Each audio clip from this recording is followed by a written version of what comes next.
Hey everyone, welcome back to Hollywood Breakdown YT. Today, I'm diving into a movie that didn't just break the box office, it broke the entire internet. A film that delivered nostalgia, emotion, and pure fan service in the best way possible. Yes, I'm talking about Spider-Man: No Way Home. So sit back, relax, and let me take you through the full recap and my honest review of one of the biggest superhero movies of all time. The movie picks up immediately where Far From Home ended. Mysterio exposes Peter Parker as Spider-Man. And boom, the whole world explodes. Crowds surround Peter and MJ. People scream at them, cameras flash everywhere, and suddenly Peter isn't a friendly neighborhood hero, he's the most controversial person in America. What hurts Peter the most isn't the chaos around him. It's that MJ, Ned, and even Aunt May get dragged into the mess. Even when a certain blind lawyer, Matt Murdock, shows up to help him, Peter realizes something. He's cleared legally, but socially, he's destroyed. Then the real heartbreak hits.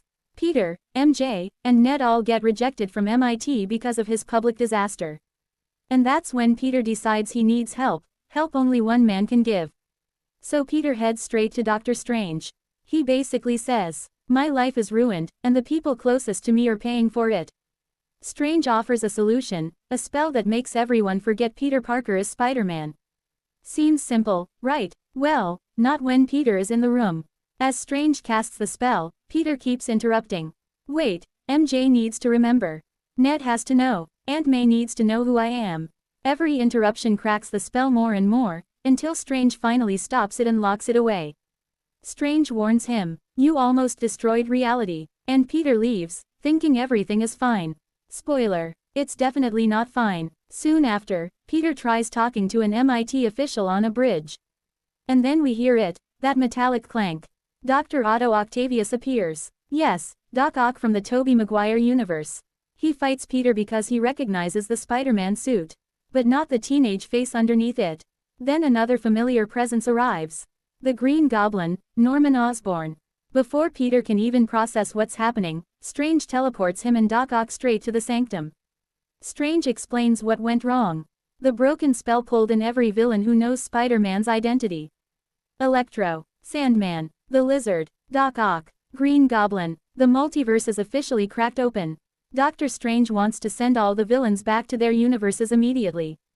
But then Peter discovers something horrifying. Most of these villains die fighting Spider-Man in their worlds. Aunt May pushes Peter to do the right thing. If you can help someone, you should. And that's the moment Peter decides. He's going to cure them. He's going to save them. Even if it means going against Doctor Strange. Peter steals Strange's magical relic and runs. This leads to one of the coolest fights in the movie. Peter vs. Doctor Strange in the mirror dimension. Strange bends reality, and Peter defeats him using geometry. Yes, he beats a wizard using math. Back at the apartment, Peter starts curing the villains. Doc Ock becomes good again. Electro begins stabilizing. Everything feels hopeful. But then Norman Osborn's darker side, the Goblin, takes control. He manipulates the villains, betrays Peter, and unleashes absolute chaos. The fight between Peter and Goblin is brutal. No suits, no fancy tech, just raw fists and pain. And then the moment that crushed every fan. Aunt May is struck during the fight. She gives Peter the line that defines Spider-Man's entire legacy. With great power, there must also come great responsibility. Moments later, she dies in his arms. Peter is broken in a way we've never seen before. MJ and Ned try to find Peter using Strange's sling ring. Ned accidentally opens a portal. Calls out, "Peter," and who walks in? Andrew Garfield's Spider-Man. The audience in theaters screamed across the world, and honestly, who wouldn't? Then Ned tries again, and Tobey Maguire's Spider-Man steps through. The legends are back. The two Spider-Men find MCU Peter, who is completely shattered. What follows is one of the most emotional scenes in superhero history. Three Peters sharing their trauma, their losses, and telling MCU Peter that he is not alone. This scene is raw, powerful, and beautifully written. Together, the three Spider-Men decide to cure all the villains once and for all. The final battle at the Statue of Liberty is pure cinematic gold. The teamwork, the chemistry, the humor, the callbacks to older movies. Everything just clicks. Sandman unleashes chaos. Electro becomes nearly unstoppable. The Lizard stalks them in the shadows. Doc Ock makes a dramatic return, this time on the good side. And then Norman Osborn arrives. To finish what he started. The cures work, one by one, they save each villain.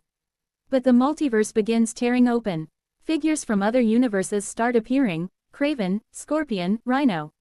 The only solution is impossible. Everyone must forget Peter Parker. Not Spider-Man, Peter. So Peter says goodbye to MJ and Ned with tears in his eyes.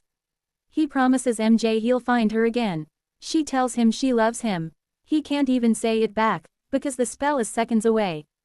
Doctor Strange casts the spell. And just like that, everyone forgets Peter Parker ever existed. After the spell, Peter goes to see MJ. He wants to remind her. He wants his life back. But then he sees her bandaged forehead, the danger she faced because of him. And he realizes, if he brings her back into his world, he'll put her life at risk again. So he steps back. He keeps the promise quietly. He'll protect her, even if she never knows him. Peter gets a small apartment. No high-tech suits. No billionaire mentor. No Avengers. Just a sewing machine and a fresh, classic Spider-Man suit. The movie ends with him swinging through New York. Finally fully becoming the Spider-Man we've known for decades. Now let me give you my review, and trust me, this movie deserves every bit of love it gets. Spider-Man: No Way Home isn't just a superhero movie. It's an emotional experience. Here's why it works so well. 1. It has real emotional weight. Aunt May's death completely reshapes Peter's character. This is the darkest and most mature Tom Holland has ever been as Spider-Man. 2. The multiverse never feels like a gimmick. Every returning character has a purpose. Doc Ock, Norman Osborn, Electro, they all get meaningful closure. 3. The three Spider-Men together. Perfect. Not just fan service, it's emotional healing for each of them. Andrew gets redemption, Toby gets peace, Tom gets guidance. 4. The stakes are real and permanent. Peter loses everything, his friends, his identity, his entire life, but he accepts it, because that's what Spider-Man does. 5. Verdict. For me, this movie is a 10 out of 10. One of the strongest MCU films ever made, filled with heart, humor, action, and character growth.